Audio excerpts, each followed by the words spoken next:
Assalomu alaykum aziz obunachilarimiz. Toshkent shahridan Elbek akam kelib soch ko'chirib o'tkazib ketyaptilar. Bularga ikkita etapli soch ko'chirib jarayonni qilib berdik. Hozir birinchi etapda 4600 ta ekdik. Ikkinchi etapni 5 oydan keyin qilamiz. Mana hozirgi holati shotgacha keldi, mana ko'rsanglar bo'ladi. Mashgacha keldi. Yog'ini makushkadan pastroqgacha ekib beramiz. Birinchi etapi bitti. Chiroyli chiqdi, xudo xolasa sifatli chiqdi. Jarayonlarni mana Elbek akam o'zlari gapirib beradi. Assalomu alaykum hurmatli obunachilar.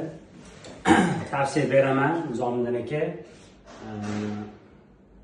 Topoviy doktorlardan bittasi shu bizani boshimizda bor ekan, yechim qilib, mijoz ko'rinishda chiroyli qarab, yechimlarni berib ketyaptilar. Baraka topsirdi. Rahmat. Xudo xolasa bularni kuzatib boramiz. Xudo xolasa etap qo'yib boraman.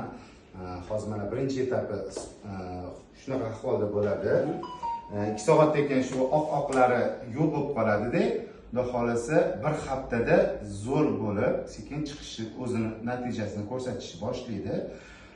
Birinchi ekilgan sochlar 20 kun, 25 kungacha o'sadi, keyin sinib boradi. Hammasi etap sinib boradi. 3-oydan boshlab yangi tolalar chiqadi. U juda mayin bo'ladi. Tolalari juda mayin bo'ladi. Ko'zga tashlanmaydi boshida, keyin sekin-sekin oyma-oy qalinlashib borib, sekin yopiladi. O'sha jarayonlarni ham ko'rsatamiz, xudo xolasa, chunki Elbek akam hech kim rozi bo'lmagan ishga qo'l urdilar, rozi bo'ldilar.